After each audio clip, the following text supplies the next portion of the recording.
Hello बच्चों, स्वागत है आपका इस प्यारे से परिवार संसार पर में, जिसमें आज की क्लास में चर्चा करेंगे कक्षा 8 की गणित चैप्टर, जो कि आपका अभ्यास 18D है। ठीक है, इसमें हम बेलन से संबंधित सारे के सारे क्वेश्चन करने वाले हैं।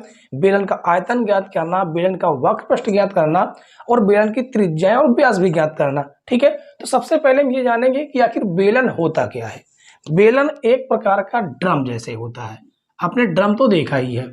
ठीक है, आपने जो है लोहे का या प्लास्टिक का कोई भी आपने ड्रम तो देखा ही है कि इस प्रकार का ड्रम होता है। ठीक है, जिसमें आपकी हाइट भी होती है, उसकी कुछ ना कुछ ऊंचाई भी होती है, और आप देखेंगे कि नीचे क्या होता है, गोल होता है। नीचे क्या होता है, गोल होता है, जो कि एक प्रकार का गोला बनता है, जिसे हम लोग क्या बोलते हैं, आधार बोलते हैं। तो ये आपका क्या हो जाता है, बेलन का आधार हो जाता है। बेलन का आधार। ठीक है, और ये जो है, ये जो लाइन है, इसे हम लोग क्या बोलते हैं, परिधि। आधार की परिधि, आधार की परिधि बोलते हैं। ठीक है, अब आपको इसमें ज्यादा से ज्यादा 3 से 4 सूत्र ही याद रखने हैं। पहला सूत्र है आपका, पहला सूत्र बेलन का वक्रपृष्ठ। लिख लीजिएगा, बहुत काम के सूत्र हैं। ठीक है, ये आगे भी आपको काम आएंगे। बेलन का वक्र पृष्ठीय क्षेत्रफल, वक्र पृष्ठीय क्षेत्रफल फार्मूला होता है 2πr/h। देखिए, इसको हम क्या बोलते हैं, व्यास, जबकि इसके आधे भाग को हम लोग क्या बोलते हैं, त्रिज्या बोलते हैं। ठीक है, अब दूसरा फार्मूला हो जाएगा आपका बेलन का आयतन। बेलन का आयतन फार्मूला होता है πr²h। ठीक है, तीसरा हो जाएगा आपका बेलन का संपूर्ण पृष्ठीय क्षेत्रफल, संपूर्ण पृष्ठीय क्षेत्रफल। बेलन का वक्रपृष्ठ से मतलब है कि इसके किनारे का जो क्षेत्रफल है, जो उसके घुमावदार जो है उसका क्षेत्रफल। ठीक है, संपूर्ण में आपका ये वाला आधार और ये वाला आधार भी आ जाता है।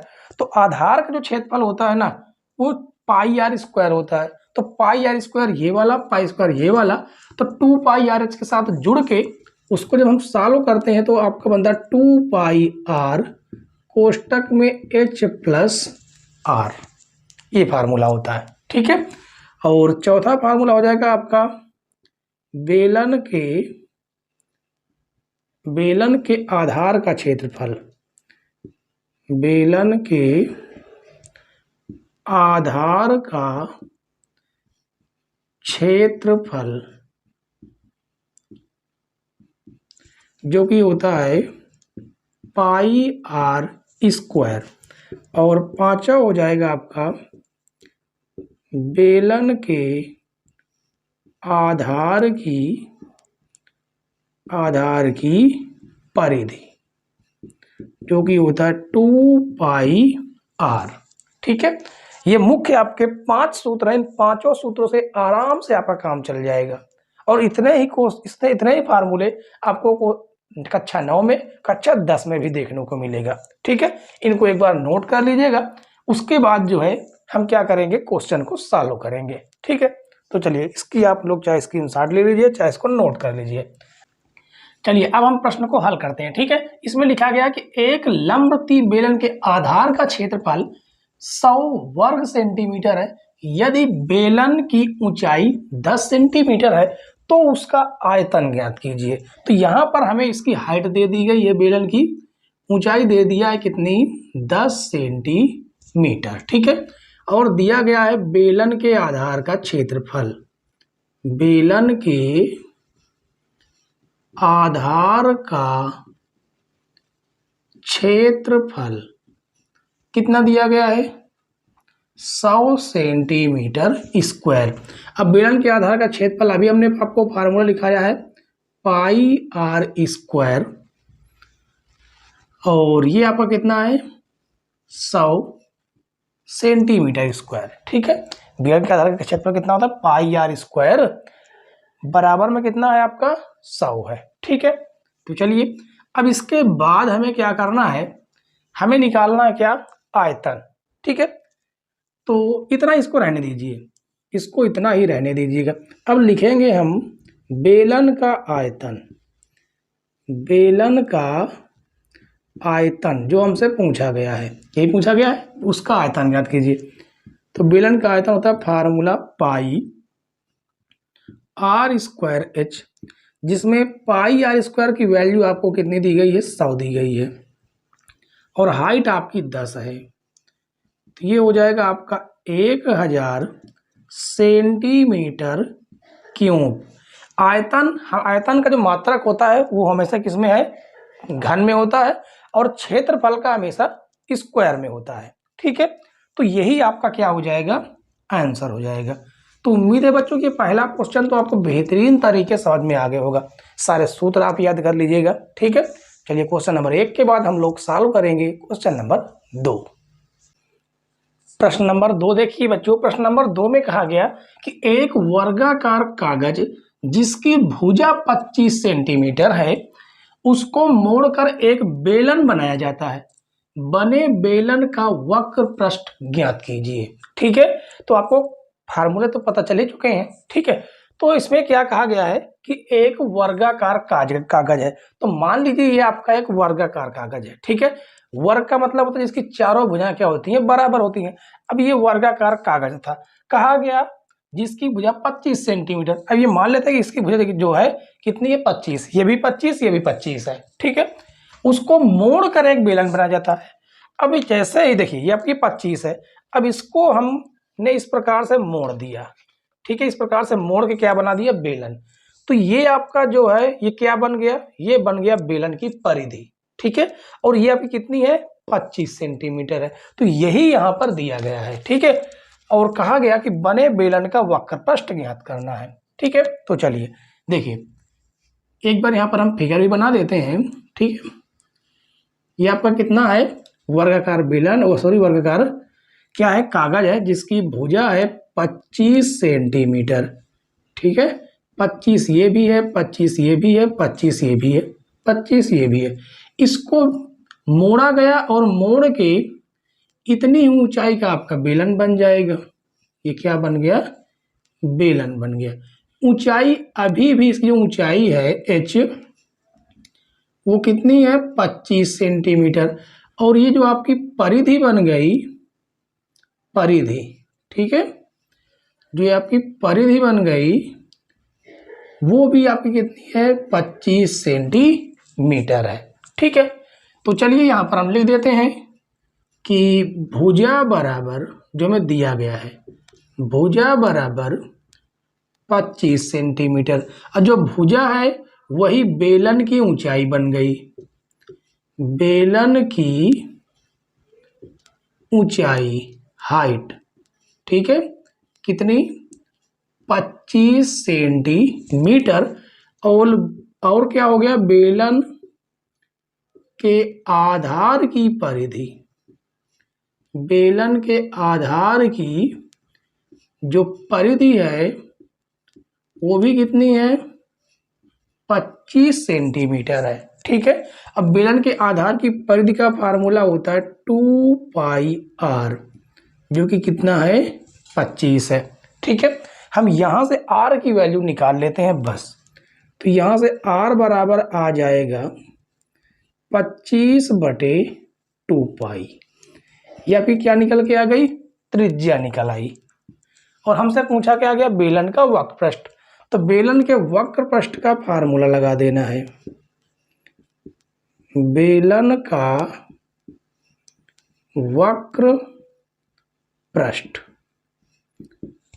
बेलन का वक्र पृष्ठीय क्षेत्रफल फार्मूला होता है 2 पाई आर एच।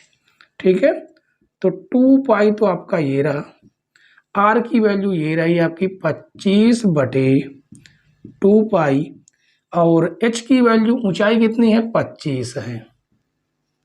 तो 2 पाई से 2 पाई तो आपका कट गया, तो आपके पास बचा है 25 गुणे 25। तो 25 गुणे 25 करेंगे, आ जाएगा 625 सेंटीमीटर स्क्वायर। ये हो जाएगा आपका आंसर।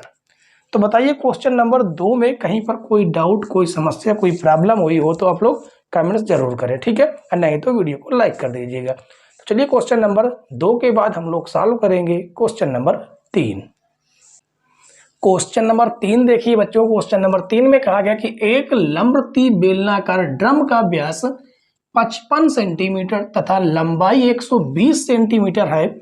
उस ड्रम में कितने लीटर पानी आएगा? इसमें पूछा गया कितने लीटर पानी आएगा, ठीक है। तो जो भी हमें दिया गया है यहाँ पर हम लिखेंगे। हमें व्यास दिया गया है डी, कितना 55 सेंटीमीटर, जबकि हमें क्या चाहिए त्रिज्या, तो त्रिज्या हो जाएगी 55/2 सेंटीमीटर, ठीक है। लंबाई, किसकी लंबाई? ड्रम की लंबाई। ड्रम यदि इस प्रकार से हम लिटा दें तो ये आपकी लंबाई होगी। ये जो है आपका क्या है? ड्रम। ये आपकी लंबाई हो जाएगी 120 सेंटीमीटर।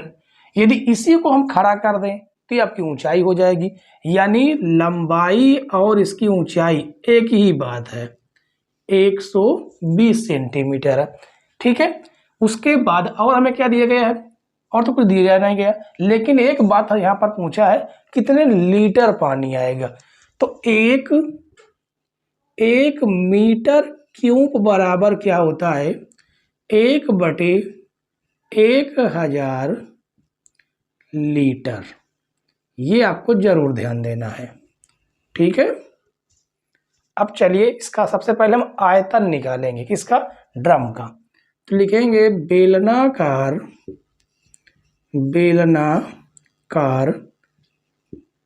ड्रम का आयतन, बेलनाकार ड्रम का आयतन फार्मूला होता है पाई r²h। पाई की वैल्यू हो जाएगी 22/7, आर की वैल्यू ये रही आपकी 55/2 गुणे 55/2 गुणे ऊंचाई यानी लंबाई आप कह सकते हैं 120 है। जितना कटे काट दीजिएगा। देखिए 2 एकन्नम 2, 2 छंग 12, 0, 2 एकन्नम 2, ये हो जाएगा 30, ठीक है। तो ये आपका आएगा 22 गुणे 55 गुणे 55 गुणे 30 और बटे में आपका 7। अब इसका आप गुणा करवा लीजिए। गुणा करवा के इसका आप भाग देंगे तो ये आपका आ जाएगा 285 और उसके बाद 214, 285 और 214.28 सेंटीमीटर क्यूब। ये तो अभी इसका आयतन है, ठीक है, लेकिन लीटर में अभी नहीं है। अब लीटर में निकालने के लिए इसमें 1000 का भाग दे दीजिएगा, ठीक है। तो आ जाए कितना? 28, 52, 14.28 में जैसे में 1000 का भाग देंगे ये आपका बदल जाएगा किसमें? लीटर में, ठीक है। तो 3 जीरो है, 3 अंक पहले दशमलव लगा देना है। तो 285.21428 लीटर। ये हो जाएगा आपका आंसर, ठीक है। तो चलिए बच्चों, तीसरा नंबर क्वेश्चन भी आपको समझ में आ गया, और तीसरे नंबर क्वेश्चन के बाद हम लोग सॉल्व करेंगे क्वेश्चन नंबर 4। क्वेश्चन नंबर 4 देखिए बच्चों, क्वेश्चन नंबर 4 में कहा गया यदि एक रोलर का व्यास 70 सेंटीमीटर और लंबाई 2 मीटर है तो बताइए कि 50 चक्कर में रोलर कितने वर्ग मीटर चलेगा, ठीक है। तो हमें यहाँ पर व्यास दिया है डी, कितना दिया है 70 सेंटीमीटर, जबकि हमें त्रिज्या चाहिए। त्रिज्या व्यास की आधी होती है, यानी 70/2 काटेंगे तो आपके पास मिलेगा 35 सेंटीमीटर। सेंटीमीटर को मीटर बदलना है, क्यों? क्योंकि यहाँ पर कितने वर्ग मीटर पूछा गया है। तो R बराबर 35/100 सेंटीमीटर। ठीक है। और क्या हमें दी गई है? हमें उसकी लंबाई दी गई, किसके? रोलर की। रोलर किस प्रकार का होता है आपको पता है, किस प्रकार बेलन के आकार का रोलर होता है। ठीक है, जिसमें ये आपकी लंबाई है 2 मीटर। इसको खड़ा कर दिया जाए तो ऊंचाई बन जाएगी, यानी एक प्रकार से h आपको दिया गया है 2 मीटर। ठीक है, और चक्करों की संख्या दी गई है, चक्करों की संख्या बराबर 50। ठीक है, अब देखिए, अब हम यहां पर जो हमसे पूछा गया वही लिखेंगे। तो लिखेंगे रोलर द्वारा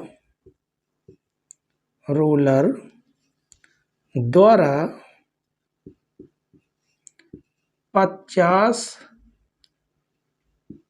चक्कर में चलेगा क्षेत्रफल। क्या? क्षेत्रफल। ठीक है, केवल एक चक्कर की बात होती तो इसमें आपका फार्मूला मात्र लग जाता πr²h, जबकि 50 चक्कर चल रहा है इसलिए 50 कर देंगे गुणा। ठीक है, तो ये हो जाएगा आपका 50 गुणे पाई की वैल्यू 22/7, आर की वैल्यू आप देख सकते हैं 35/100 है। 35/100 गुणे 35/100, 35/100 गुणे h, ऊंचाई कितनी है? 2 है। ठीक है, काटिएगा तो ये कितने बार में कट जाएगा? 50 बार में। अब 50 से 50 आपका कट जाएगा, 7 एकन्नम 7, 7 बना 35 हो जाएगा। और जो कट सकता है उसके भी काट देंगे। देखिए ये कट जाएगा, 5 एकन्नम 5, 5 दूनी 10, 0। ठीक है, 5 सते 35 और उसके बाद 5 चौको 20 हो जाएगा। और इसको भी आप काट सकते हैं। देखिए काटेंगे, 2 दूनी 4, 2 एकन्नम 2, 2 एकन्नम 2। तो आपके पास मात्र बचा कितना है? आपके पास मात्र बचा हुआ है 11/7/2। ठीक है, तो ये हो जाएगा आपका कितना? 11 गुणे 7/में आपका 2, इतना ही बचा हुआ है, और तो कुछ बचा नहीं है। एक बार दोबारा चेक कर लेते हैं। ठीक है, वैसे तो ज़्यादा कुछ इसमें दिया गया नहीं है, सीधे 50 गुणे πr²h। अच्छा, क्षेत्रफल की बात है यहाँ पर, सॉरी यहाँ पर आयतन नहीं, यहाँ पर क्षेत्रफल का फार्मूला लगेगा, इस वजह से यहाँ पर मिस्टेक हो रहा था। ठीक है, यहाँ पर आयतन नहीं क्षेत्रफल पूछा गया है, तो 2πrh ये फार्मूला लग जाएगा। तो 50 गुणे 2, पाई की वैल्यू हो जाएगी 22/7, आर की वैल्यू है 35/100, ऊंचाई है इसकी 2। ठीक है, अब इसको काटिए, 5 एकन्नम 5, 5 दूनी 5, देखिए 2 एकन्नम 2, 2 पंचे 10, 0। 50 से 50 कट जाएगा, 7 एकन्नम 7, 7 पना 35। ठीक है, और ये हो जाएगा 22 दूनी 44 गुणे 5, तो 5 चौको 20 के 0 हासिल 2। अब 5 चौको 20, 2 22 सेंटीमीटर स्क्वायर, ये आ जाएगा आपका आंसर। ठीक है, सॉरी सेंटीमीटर स्क्वायर नहीं, मीटर स्क्वायर, क्योंकि ये भी मीटर में है और ये भी आपका 100 से भाग देने पर मीटर में ही बदल गया है। ठीक है, तो यही आपका क्या हो जाएगा? आंसर हो जाएगा। उम्मीद है बच्चों कि ये क्वेश्चन तो आपको समझ में आ गया होगा। ठीक है, तो चलिए इसके बाद क्वेश्चन नंबर 4 के बाद हम लोग सॉल्व करेंगे क्वेश्चन नंबर 5। क्वेश्चन नंबर 5 देखिए बच्चों, क्वेश्चन नंबर 5 में कहा गया कि 3 मीटर व्यास का 14 मीटर गहरा कुआं 30 रुपए प्रति घन मीटर की दर से खोदने में कितना रुपया खर्च होगा। अब कुआं आपको पता किस प्रकार का होता है, इस प्रकार का आपका बेलन के ही आकार का कुआं होता है, इस प्रकार का ही आपका क्या होता है, कुआं होता है। ठीक है, इसकी जो है गहराई दे दिया गया है, कितनी है गहराई, 14 मीटर, 14 मीटर आपकी क्या है गहराई है। इसका टोटल व्यास है 3 मीटर, ये व्यास हो जाए कितना, 3 मीटर। ठीक है, तो हमें जो दिया गया उसे हम लिख देते हैं कि डी कितना है, 3 मीटर, जबकि त्रिज्या हो जाएगी इसकी आधी, 3/2 मीटर। ठीक है, और जो गहराई है, गहराई एक प्रकार की ऊंचाई होती है, वो दिया गया है 14 मीटर, और हमें दर दे दी गई है, दर कितनी है, 30 रुपये प्रति मीटर, इस मीटर क्यूब। ठीक है, देखिए 30 रुपये प्रति घन मीटर, घन मीटर मतलब होता है मीटर क्यूब। ठीक है, और हमसे पूछा गया है खोदने में कितना खर्चा आएगा, यानी कि हमसे कुल लागत पूछा गया है। क्या पूछा गया है, कुल लागत कितनी आएगी। ठीक है, तो लागत का आपको सिंपल सा फार्मूला याद रखना है, लागत बराबर आयतन किसका, कुएं का आयतन। यहां पर लिखेंगे कुएं का आयतन, कुएं का आयतन गुणे दर। ठीक है, अब कैसे पहचानेंगे कि इसमें आयतन कह रहा कि क्षेत्रफल कह रहा, तो एक बात समझ लीजिए, आयतन और क्षेत्रफल में क्या अंतर है। आयतन में कह देता है वहां की मिट्टी निकालना है, पानी निकालना है, या तो कहते तो वहां हवा कितनी भरी है, तो समझ लीजिए वो क्या है, आयतन है। कैसे पहचानेंगे, यहाँ पर आयतन का जो मात्रक होता है वो घन होता है। ठीक है, और जो क्षेत्रफल का जो मात्रक होता है वो क्या होता है, स्क्वायर होता है, यानी वर्ग होता है। ठीक है, इस प्रकार से भी आप पहचान सकते हैं। तो हमसे लागत ही पूछी गई है, वो भी कुल लागत, यहाँ पर लिख देते हैं कुल लागत। फार्मूला हो जाएगा पाई r²h, और दर तो आपकी 30 है ही। ठीक है, पाई का मान 22/7, आर की वैल्यू है 3/2 गुणे 3/2, एच है 14 और गुणे में आपका 30, तो 7 दूनी 14, 2 से 2 कट जाएगा, और ये आपका 11 भी कट जाएगा। अब तो देखिए कुछ कटेगा नहीं।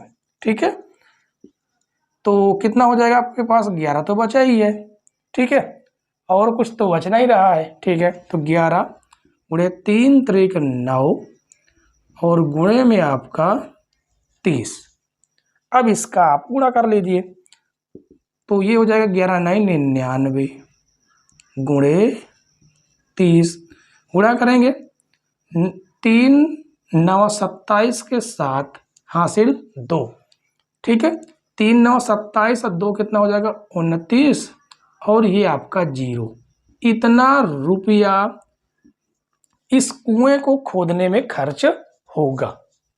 ठीक है, तो बताइए कहीं पर कोई डाउट, कोई समस्या हो रही है क्या। बिल्कुल बेसिक से बहुत ही आराम से सरल तरीके से आपको क्वेश्चन बता रहे हैं, इससे सरल तरीका आपको कोई नहीं बताएगा यूट्यूब पर, ये समझ लीजिए।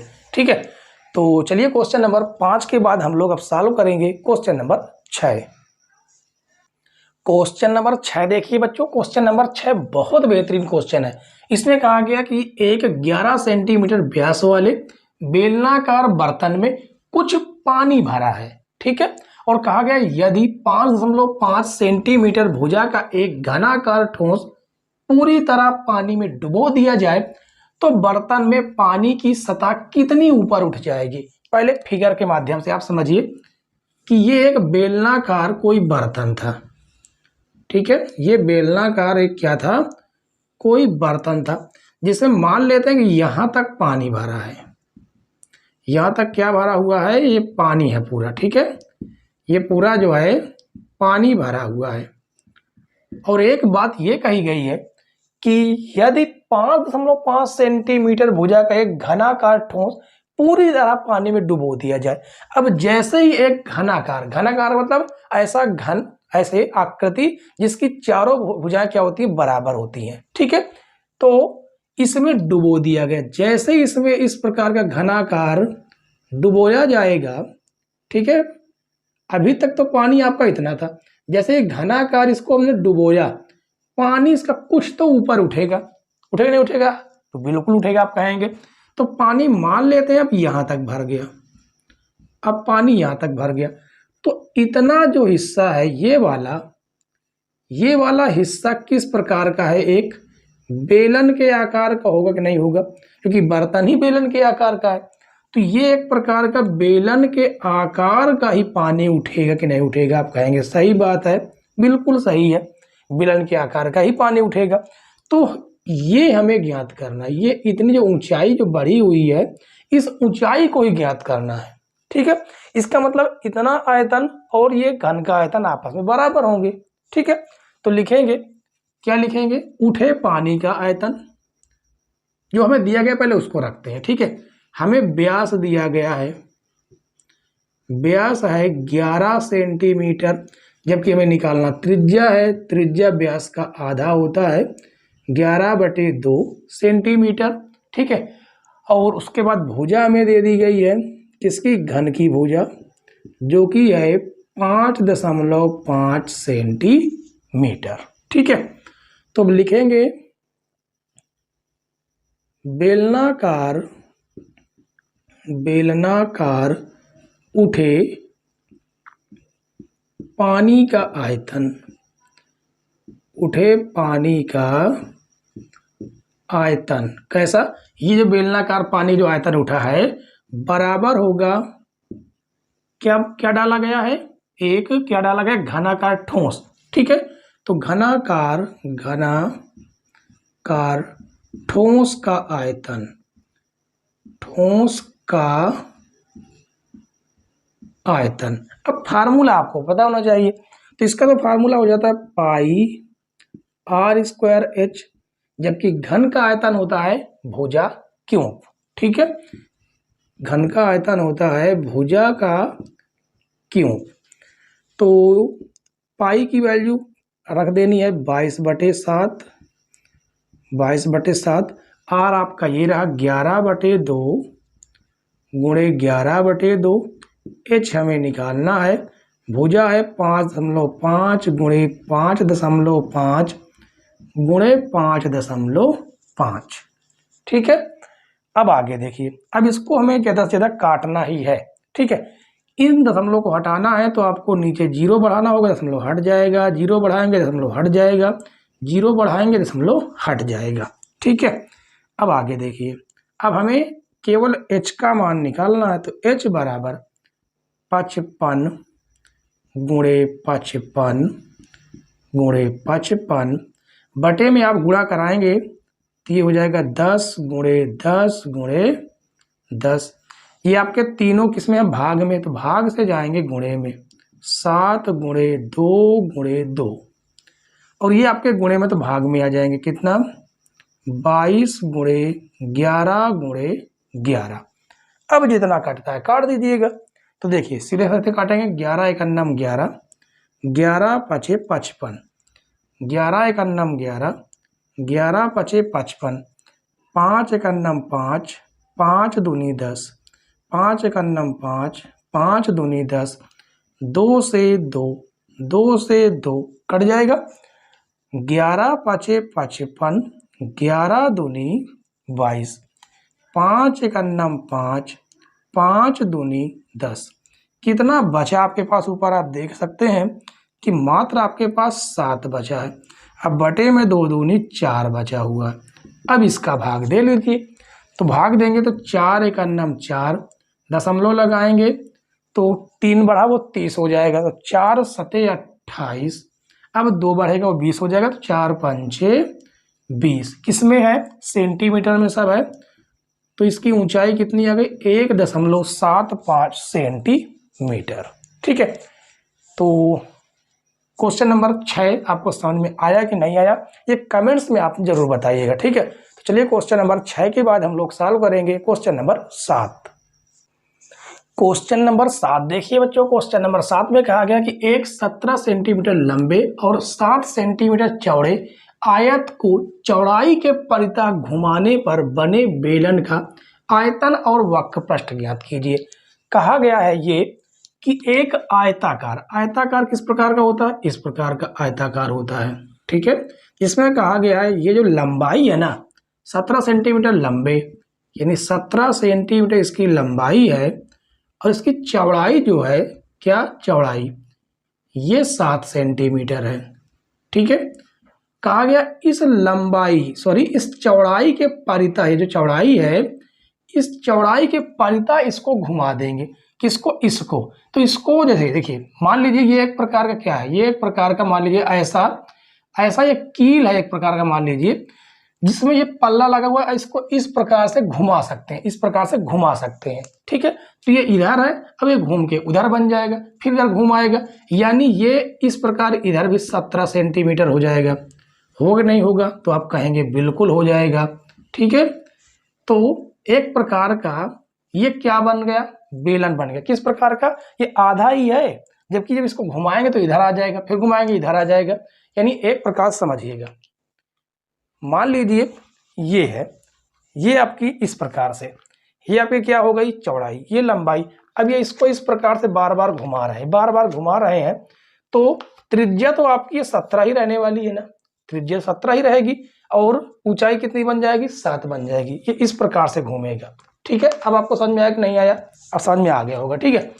तो इस प्रकार से जो त्रिज्या बन रही है, जो त्रिज्या बन रही है वो आपकी बनेगी 17 सेंटीमीटर और जो ऊंचाई है वो आपकी बन जाएगी 7 सेंटीमीटर। हमसे दो चीज पूछा गया, बेलन का आयतन और उसका वक्र पृष्ठ।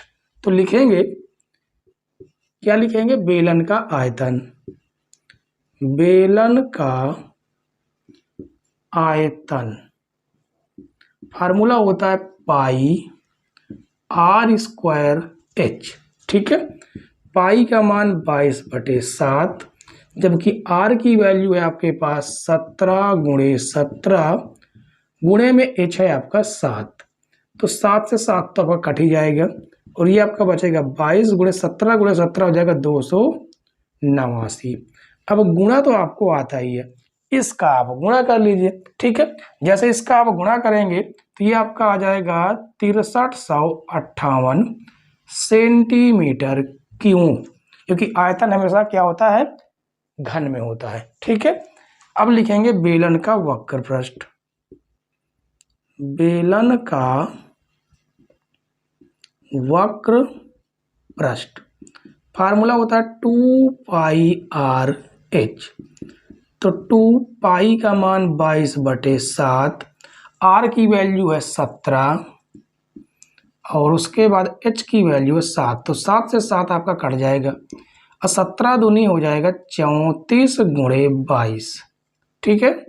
अब इसको भी आप गुणा करा लीजिए, 22 चौको 88, 88 का आपका 8 हो जाएगा, हासिल आएगा आपका 8, 22 चौके 66, 66 4 60 4 74 सेंटीमीटर स्क्वायर, ये हो जाएगा आपका बेलन का वक्र पृष्ठ, ठीक है। तो ये दो आपके आंसर हो जाएंगे, एक बेलन का आयतन, दूसरा बेलन का वक्र पृष्ठ। उम्मीद है बच्चों कि 7वां प्रश्न भी आपको समझ में आ गया होगा, ठीक है। तो चलिए क्वेश्चन नंबर 7 के बाद हम लोग अब आगे क्वेश्चन सॉल्व करेंगे, क्वेश्चन नंबर 8। क्वेश्चन नंबर 8 देखिए बच्चों, क्वेश्चन नंबर 8 में कहा गया यदि एक लंबवतीय बेलन के आधार की त्रिज्या 7 सेंटीमीटर और ऊंचाई 14 सेंटीमीटर हो तो बेलन का संपूर्ण पृष्ठ ज्ञात कीजिए, ठीक है। तो हमने आपको संपूर्ण पृष्ठ का फार्मूला ही बताया है, जिसमें आधार की त्रिज्या दी है 7 सेंटीमीटर और ऊंचाई दे दी गई है 14 सेंटीमीटर।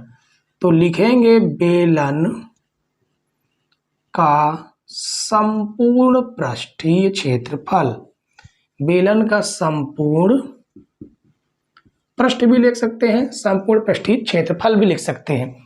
फार्मूला होता है 2πr, कोष्टक में हो जाएगा h + r। अब मान रखिए 2 पाई का मान हो जाएगा 22/7, जिसमें आर की वैल्यू ही दे दी गई है 7, एच आपको दिया गया है 14 प्लस आर हो जाएगा 7। ठीक है, ये आपका 7 से 7 तो कट ही जाएगा। अब 22 दूनी 44 गुणे और 14 7 कितना हो जाएगा 21, तो 21 चौक 84 के 4 हासिल 8। ठीक है, 21 चौक 84, 84 और 8 कितना हो जाएगा 92 सेंटीमीटर स्क्वायर। ये छोटा सा आपका क्वेश्चन था, बिल्कुल छोटा सा। ठीक है, तो चलिए 1 से 8 तक के तो आपको क्वेश्चन समझ में आ गए होंगे। ठीक है, और आज की क्लास का लास्ट क्वेश्चन और देख लीजिए, जो कि आपका है क्वेश्चन नंबर 9। क्वेश्चन नंबर 9 देखिए बच्चों, क्वेश्चन नंबर 9 में कहा गया कि एक लंबवृत्तीय बेलन का वक्र पृष्ठ 1320 वर्ग सेंटीमीटर है। यदि बेलन की ऊंचाई 15 सेंटीमीटर हो तो बेलन के आधार की त्रिज्या ज्ञात कीजिए। ठीक है, यहां पर हमें बेलन की हाइट दे दी गई है, ऊंचाई जो कि है 15 सेंटीमीटर, और दिया गया है बेलन का वक्र पृष्ठीय क्षेत्रफल। ठीक है, यानी एक प्रकार से वक्र पृष्ठ कितना है 1320 सेंटीमीटर स्क्वायर।